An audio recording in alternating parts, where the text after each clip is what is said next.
Hi and welcome. So இன்றைக்கி வீடியோவில் என்ன பார்க்க போகிறோம் அப்படின்னா எமோஷ்னல் இன்டெலிஜென்ஸ் பற்றி தான் பார்க்க போகிறோம். ஸோ எமோஷ்னல் இன்டெலிஜென்ஸ் நம்ம ஏற்கனவே போன வீடியோவில் சொன்ன மாதிரி எமோஷன்ஸை நம்ம புரிஞ்சுக்கிறது, நம்மளோட எமோஷன்ஸை நம்ம என்ன எமோஷன்ஸில் இருக்கோம், பாசிட்டிவ் எமோஷன்ஸா, நெகட்டிவ் எமோஷன்ஸா, ஆங்க்ரியாக இருக்குமா, எதனால் ஆங்க்ரியாக இருக்கும் அப்படின்ற அந்த லெவல் ஆஃப் எமோஷ்னல் இன்டெலிஜென்ஸ் என்ன ஆகுனா நம்மளோட மெச்சூரிட்டி லெவலை டிட்டர்மைன் பண்ணும். அதே மாதிரி நம்மளால் ஒரு பீப்புளையோ இல்லை ஒரு சிச்சுவேஷனையோ ரொம்ப மெச்சூர்டாக ஹேண்டில் பண்ண முடியும். ஸோ அதுக்கு தான் நம்ம என்ன சொல்கிறோன்னா இதை எமோஷ்னல் இன்டெலிஜென்ஸ் கோஷன்ட் அப்படின்னு சொல்கிறோம். ஃபஸ்ட்டு இந்த எமோஷ்னல் இன்டெலிஜென்ஸை பற்றி டினோட் பண்ணவர் டேனியல் கோல்மேன். நிறைய எக்ஸ்பர்ட்ஸ் பண்ணியிருக்காங்க. பட் ஆனால் அதோட இம்பார்ட்டன்ஸு எப்படி ஆர்கனைசேஷன் பிஹேவியர் சப்ஜெக்ட் ரொம்ப லேட்டஸ்ட்டோ அதை விட லேட்டஸ்ட் இந்த emotional intelligence concept.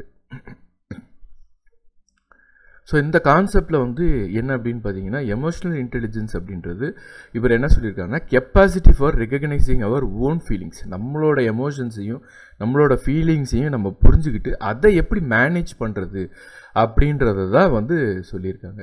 For example என்ன சொல்லலாம்னா நம்ம இப்போ ஒரு சிச்சுவேஷனில் ரொம்ப ஹாப்பியாக இருக்கும். ஸோ நம்ம ஹாப்பியாக இருக்கோம் அப்படின்றத ஃபஸ்ட்டு ஐடென்டிஃபை பண்ணணும்.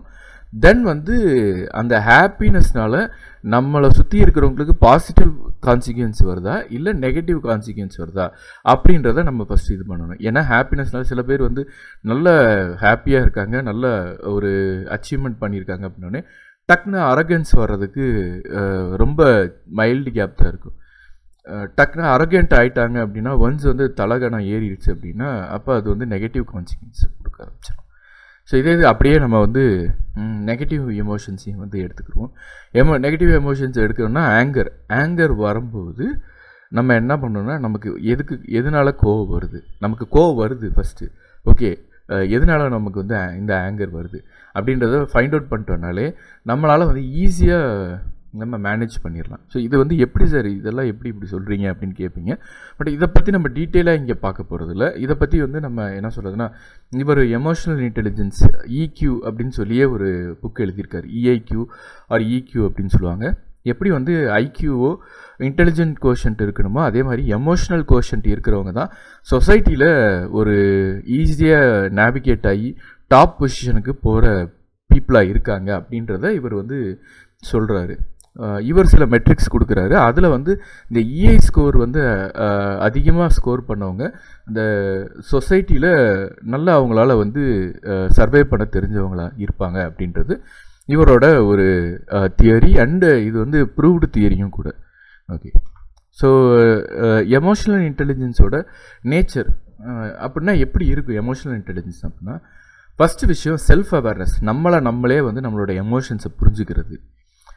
செல்ஃப் மேனேஜ்மெண்ட்டு, நம்மளோட எமோஷன்ஸை புரிஞ்சுக்கிட்டு அதை கண்ட்ரோல் பண்ணி நமக்கு சாதகமாக அதை மாற்றிக்கிறது.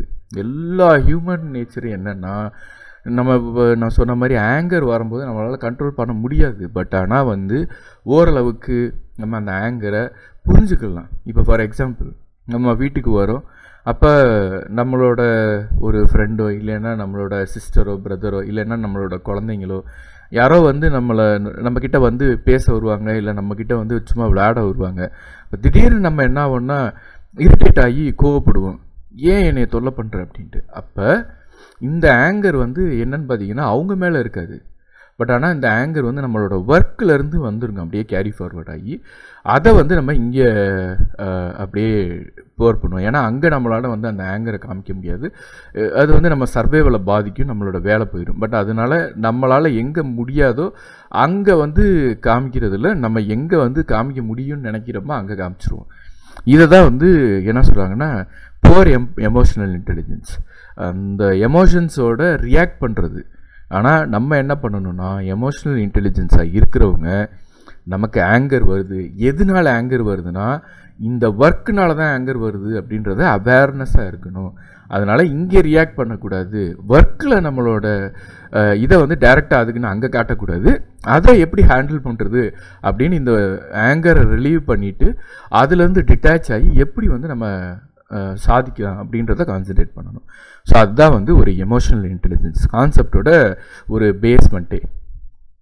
ஸோ இப்போ இதில் வந்து மோட்டிவேஷன் அப்படின்றது ஒரு முக்கியமான விஷயம்.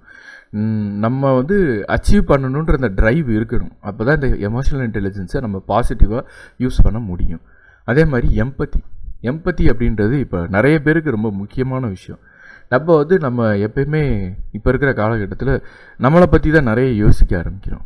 அது தப்பு இல்லை, பட் ஆனால் வந்து சில நேரங்களில் நம்ம ஒரு கம்யூனிகேட் பண்ணும்போது நம்ம ஒரு பர்சன் வந்து நம்மக்கிட்ட அவங்களோட பெயினை பற்றி சொல்லும்போது நம்ம அவங்க பெயினை வந்து ஒரு பெரிய விஷயமா எடுத்துக்கிறது இல்லை. நம்மளே சில டயலாகில் சொல்லுவோம், உங்கள் பிரச்சனையை விட என் பிரச்சனையை கேட்டிங்கன்னா அப்படின்னு ஆரம்பிப்போம்.